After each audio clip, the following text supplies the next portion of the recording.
Hey, what's up, everybody? This is the Spy Patriot. Welcome to another episode of the Spy Patriot Live. On today's episode, we're going to be discussing Dr. Peterson.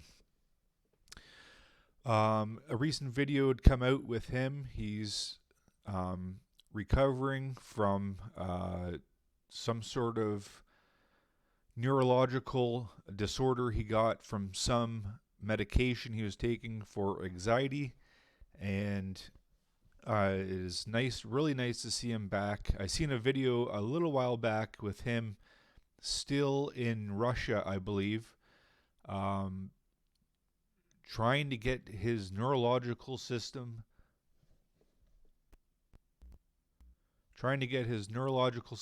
back on track. He kind of seemed shaken, but even in this video he kind of has kind of slurry words, but it looks like he's almost back to his old self if he ever could be. But it just highlights the extreme caution you have to have using these medications.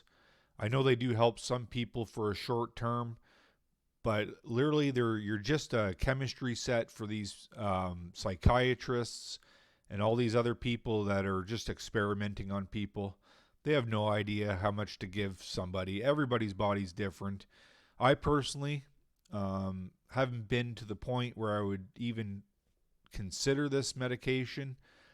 I don't really like synthetic medications altogether, so I try to stay far away from the doctor, far away from psychiatrists.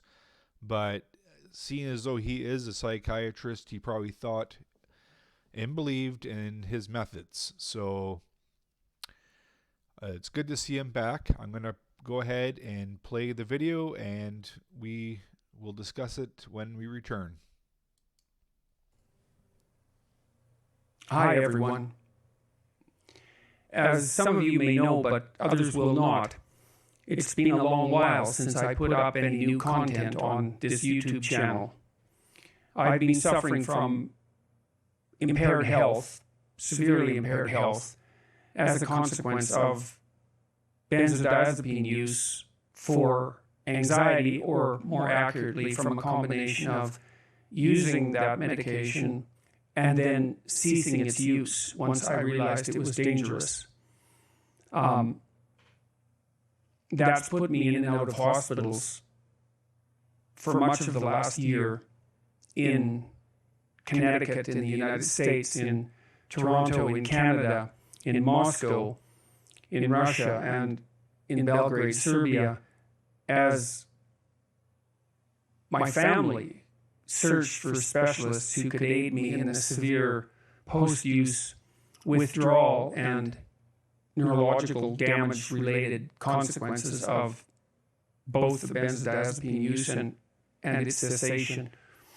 I started taking it in 2016, 2017, early 2017, according to the prescribed recommendations, and really never give it a second thought. That was a mistake, to say the least. Anyways, I've learned some things during that trying time, I suppose, or at least I can tell you what kept me going during what was certainly the worst period of my life. Family, that's for sure. Friends, and the work I was able to continue doing, as I was able to continue writing, something that I'll talk about probably within the next month. My family, my wife Tammy, my son Julian and his wife Jillian, and my daughter Michaela and her husband Andre, have been of inestimable value to me and provided me with tremendous support during this period. Michaela and Andre accompanied me to Russia and to Serbia. Both of those episodes were extremely grueling and lasted for months. But I'm alive, and I have plans for the future. I want to thank those people from the bottom of my heart, my extended family and friends whom I will name elsewhere, went above and beyond the call of duty in my estimation. I certainly not convinced that I would have the character to provide to any one of them what they provided to me. So that was a humbling lesson, I suppose. My work, this sort of work, although it was all writing, not video production, was also extremely useful because I could sustain myself by producing and then culling through thoughts that were helpful despite my anguish, I suppose, and my lack of hope for the future. Hopefully, we'll see, but hopefully much of that is behind me and I can return to something resembling a normal life. I can tell you what my plans are for video production, at least for the next while. I completed a biblical series devoted to Genesis in fall of 2017, and that has proved very popular. It's a strange word to use for a lecture series like that. I'm going to start working on the next book in the Old Testament, which is Exodus, but that will take a while. But in the interim, I think I'm going to produce videos devoted to Proverbs, the book of wisdom, essentially, or a book of wisdom. You've all heard, no doubt, that wisdom is proverbial, or that there's such a thing as proverbial wisdom. And that phrase stems from the book of Proverbs, which are single-sentence aphorisms imparting some truth. I think the analysis of those, which can be done in a relatively short period of time, will prove of benefit to me and perhaps to those who are inclined to watch or listen to my analysis. I would also like to thank all of you for continuing to support my work. I have far more followers on YouTube and Instagram and Twitter, for that matter, than I did before I became ill. And my book has sold very well in multiple languages, and that's really amazing and remarkable. And I hope that what I produce in the future that people will find it of equal or greater utility. That's an ambitious hope, given how much attention what I've produced before has garnered, but it still seems appropriate, an appropriate goal for my upcoming activities. I guess I could let you all know as well that we've put together, and this is an initiative that was spearheaded by Michaela and Andre, we put together the ability to translate the YouTube lectures into a variety of languages. I think it's 6 at the moment. 6 will be rolled out over the next few months, professionally translated, dubbed, because our analysis indicated that in most of these markets, dubbed videos are preferred to subtitled videos, and so that will provide the opportunity for the ideas I've been developing, many of which I have derived from other sources, to be sure to have an impact beyond the English language-speaking world. There seems to be some desire for that. My last book, 12 Rules for Life, sold 300,000 copies in South Korea, for example, which very much surprised me because I wasn't sure that the ideas, well, first were translatable, but were going to be acceptable in a culture with such a different developmental background. Anyways, I'm not going to make this a long video. I wanted to tell you that I'm back in Toronto, that I'm in much better health, although it's still severely impaired, especially in the morning. But I can work again, and I really want to. And that to let you know that with God's grace and mercy, I'll be able to start generating original material once again and pick up where I left off. Thank you very much. And, well, thank you very much is probably sufficient. Bye-bye.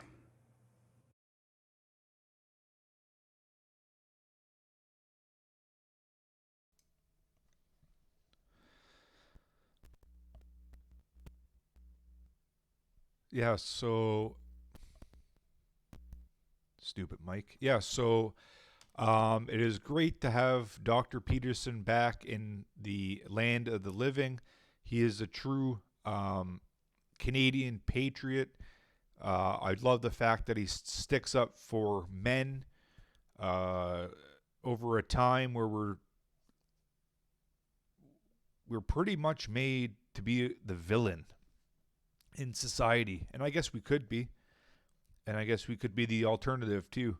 So it's great to see Dr. Peterson back.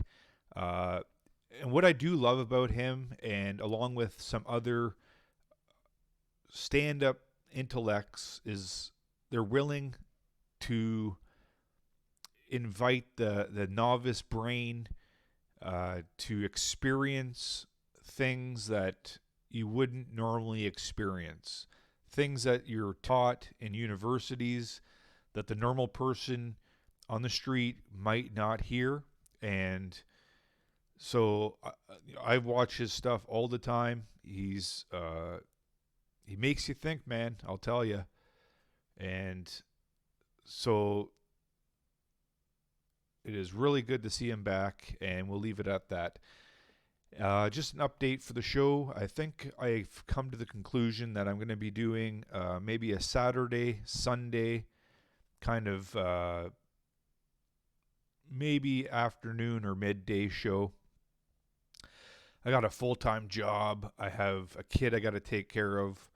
So just to ramp up, I'm going to start with those 2 days. I can put more quality and work out the bugs a little bit more, and go on from there. Hopefully I can ramp up to like one a day.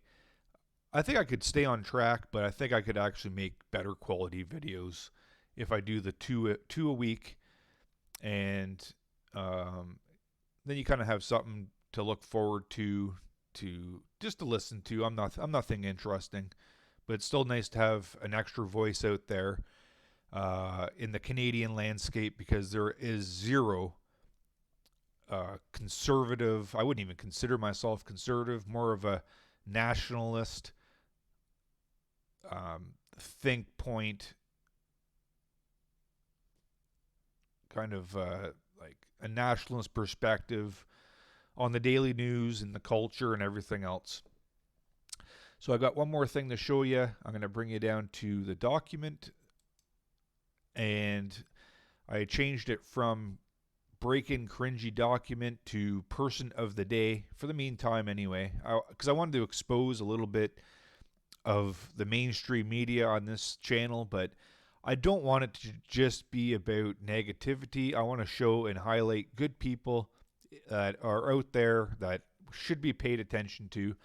So today I am highlighting Sticks, Hexenhammer 666. He goes by Sticks, and he's on YouTube. Check him out. He's a good analysis of just daily topics, American news. He's just a real stand-up, great guy. He has a great series on occult, the occult. So check that out. You have to expand your mind into different territories to understand exactly what's going on. And he is just a really good. He puts a really good analysis on pretty much everything he does. And he's a little brash, so stay, make sure you understand that. I mean, he doesn't swear a lot, but he still whips out the dirty words once in a while. But it's fun. So check out Sticks Hexenhammer 666, and so check him out. And that will bring us to the end of this episode of the Spy Patriot Live.